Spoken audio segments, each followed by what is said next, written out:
सृष्टि के आदिकाल में जब जल और शून्य ही व्याप्त था, तब ब्रह्मा ने भगवान विष्णु के आदेश से अपनी संतानें उत्पन्न करनी शुरू की। उन्हीं संतानों में एक थे ऋषि मरीचि, अत्यंत तेजस्वी, तपस्वी और ब्रह्मा के मानस पुत्र।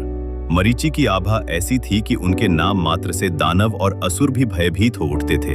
एक दिन ब्रह्मा ने मरीचि को बुलाकर कहा, ब्रह्मा, हे पुत्र मरीचि, यह ब्रह्मांड मेरी इच्छा से तो प्रकट हो चुका है, किंतु इसमें प्रजा की वृद्धि का कार्य तुम्हें और तुम्हारे भाइयों को करना होगा। सृष्टि का विस्तार ही तुम्हारा धर्म है। मरीचि गर्व से, पिताश्री, आपकी आज्ञा का पालन करना मेरा कर्तव्य है, किंतु स्मरण रहे, मैं आपका सबसे तेजस्वी पुत्र हूँ। कोई भी मेरे तेज और शक्ति के समान नहीं। ये कहते समय मरीचि के मन में अहंकार घर कर चुका था। वे सोचने लगे कि जब मैं स्वयं इतना प्रभावशाली हूँ, तो क्या मुझे और संतानों की आवश्यकता है? ब्रह्मा ने उनके मन का भाव जान लिया। उनकी दृष्टि भौहों के भीतर ही मरीचि के हृदय तक पहुंच गई। ब्रह्मा क्रोधित, हे मरीचि, तू अहंकार में अंधा हो गया है।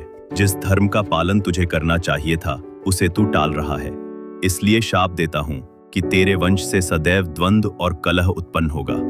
तेरा वंश देवताओं और असुरों दोनों का उद्गम बनेगा, ताकि तेरे अहंकार का बोझ संसार युग युग तक झेले। ब्रह्मा के वचनों से आकाश कांप उठा।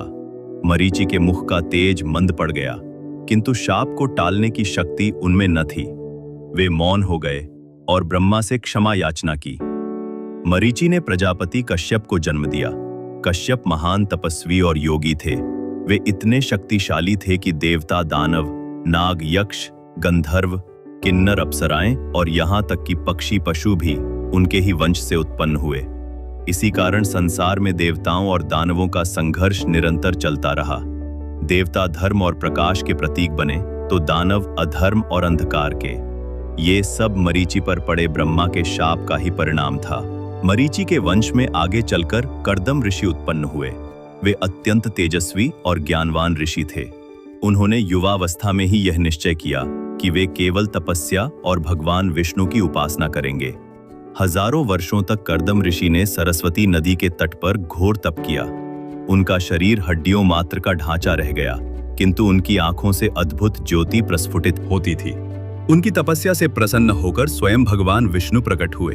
शंख, चक्र, गदा, पद्म धारण किए हुए गरुड़ पर आरूढ़ विष्णु ने कहा, विष्णु, हे कर्दम मुनि, तुम्हारा तप असाधारण है। मैं प्रसन्न हूं, वर मांगो। कर्दम, प्रभु, मेरा मन तो सदा आपकी भक्ति में रमता है, किंतु सृष्टि के विस्तार हेतु मुझे संतान उत्पन्न करनी होगी। मैं चाहता हूं कि मेरी पत्नी धर्मनिष्ठ हो और उससे ऐसी संतान उत्पन्न हो जो मानवता के कल्याण का मार्ग दिखाए। विष्णु, ऐसा ही होगा। स्वयं ब्रह्मा की कन्या देवहूति तुम्हें पत्नी रूप में प्राप्त होगी और उससे मेरा अंश अवतार धारण करेगा। वो संतान कपिल मुनि कहलाएगा और संसार को सांख्य दर्शन का उपदेश देगा। ये कहकर विष्णु अंतर्धान हो गए। देवहूति स्वयंभूव मनु और शतरूपा की पुत्री थीं। जब मनु को विष्णु के वचनों का स्मरण हुआ, तो वे अपनी पुत्री देवहूति को लेकर कर्दम ऋषि के आश्रम पहुंचे। मनु, हे महर्षि, ये मेरी कन्या देवहूति है। मैं चाहता हूं कि ये आपके धर्म कार्य में सहयोगिनी बने। कृपया इसे अपनी पत्नी रूप में स्वीकार करें। कर्दम ने मुस्कुराकर सहमति दे दी। विवाह संपन्न हुआ और देवहूति ने अत्यंत विनम्र भाव से कर्दम की सेवा आरंभ की। कर्दम ने देवहूति से कहा, हे देवी, मैंने तपस्या करते समय भगवान विष्णु से वचन दिया है कि मैं केवल संतानोत्पत्ति के लिए गृहस्थ जीवन बिताऊंगा। जब हमारी संतानें हो जाएंगी, तब मैं फिर से तपस्या में लीन हो जाऊंगा। देवहूति ने सहर्ष स्वीकार किया। वर्षों तक उन्होंने कठोर साधनाओं के बीच आश्रम में जीवन बिताया। वे इतनी सेवा भावना से कर्दम की देखभाल करती कि उनका शरीर क्षीण हो गया, बाल बिखर गए और वस्त्र जर्जर हो गए। कर्दम ऋषि ये देखकर द्रवित हो उठे। उन्होंने योग बल से एक दिव्य महल उत्पन्न किया, जिसमें स्वर्ण, रत्न और सुख सुविधाएं भरी हुई थीं। अप्सराएं उनकी सेवा में लगीं और देवहूति ने पुनः सौंदर्य और शक्ति प्राप्त की। कर्दम और देवहूति के संयोग से 9 कन्याएं उत्पन्न हुईं। कल्पना, गीति, कृपा, श्रद्धा, ख्याति, अरुंधति, शांति, हविर्भू और समृति। इन सभी का विवाह ऋषियों और प्रजापतियों से हुआ और उन्होंने संसार में धर्म का प्रसार किया। इसके बाद देवहूति ने प्रार्थना की, स्वामी, अब मेरी कोख से वह संतान उत्पन्न हो जो स्वयं भगवान विष्णु का अंश हो। समय आने पर देवहूति ने कपिल मुनि को जन्म दिया। जब वे बालक ही थे तब उनके मुख से अद्भुत ज्ञान की बातें निकलती थीं। युवावस्था में कपिल मुनि ने अपनी माता देवहूति को सांख्य दर्शन का उपदेश दिया। उन्होंने समझाया, माता, ये संसार मायामय है। मनुष्य अपने अहंकार और इंद्रियों के वश में होकर दुख का कारण बनता है, परंतु आत्मा शुद्ध और अमर है। जब तक जीव आत्मा को पहचान नहीं लेता तब तक वो मोह और दुख के बंधन में बंधा रहता है। मुक्ति का मार्ग केवल भक्ति और ज्ञान है।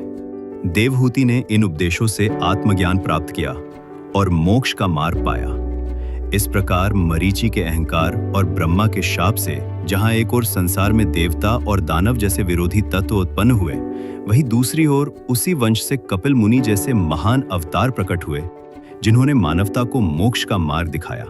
ये कथा हमें ये सिखाती है कि हर वंश और हर मनुष्य में अच्छाई और बुराई दोनों की संभावनाएं होती हैं। ये हमारे कर्म, संयम और ज्ञान पर निर्भर है कि हम किस मार्ग पर चलते हैं।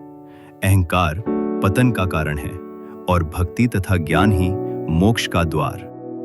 ये थी हमारी आज की दुर्लभ और अद्भुत पौराणिक कथा, ऋषि मरीचि, कर्दम और कपिल मुनि की गाथा। इस कथा से हमें ये शिक्षा मिलती है कि अहंकार विनाश का कारण बनता है, किंतु धर्म, तप और भक्ति से वही वंश मुक्ति और ज्ञान का मार्गदर्शक भी बन सकता है।